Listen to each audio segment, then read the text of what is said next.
And so we just got to make sure we're careful about that. And this brings up two questions that I want to ask you. I was interviewing Greg Jones actually a couple days ago, and he was essentially kind of telling the athletes like, "Hey, man, you're always being watched." Yeah. And he was saying how some of the things that the student athletes should be doing to strengthen or increase their chances of NIL, such as making sure you're kind of treating going about things the right way on social media, going to class, getting good grades, just presenting yourself the right way. What I guess what additional things that you just see and advice that you can give to maybe those who are maybe looking to try to get some type of NIL deal that they should make sure they're going about things the right way, whether it's again going to class or getting good grades. Obviously, those are more obvious things, but what are some things that you think will help out that student athlete, whether you're at the high school level or the collegiate level, strengthen their chances of landing an NIL deal?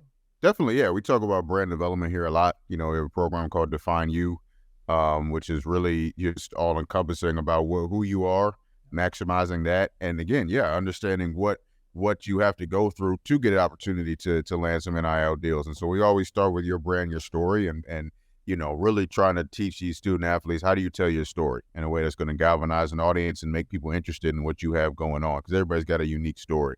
And so whether that's, of course, on social media, through content creation, in the media, so through media training and things of that nature, as you mentioned, and as Greg talked about, making sure your digital footprint is in order, so keep your social media clean, because we have seen some athletes lose out on opportunities because they're on TikTok rapping a song with some explicit lyrics. Now it's like, end of the day, do we all do that driving around on our own? Absolutely, but you can't put that out there, because then a brand is not going to want to work with you. So that's just learning experience.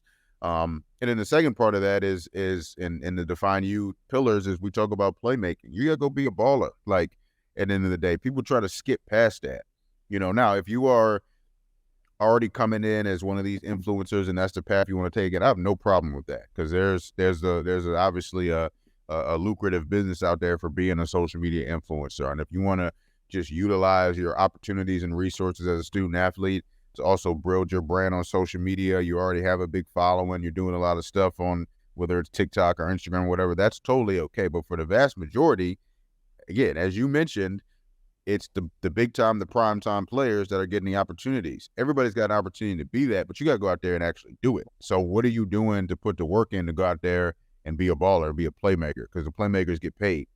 Obviously, there's a reason that the highest paid players in the leagues are the highest paid players, because they go out there and they get it done. And so you don't want to skip past that, but that's what you want to do. You want to show up day one out of high school looking for NIL deals. You haven't done anything. We don't even know if you're good or not.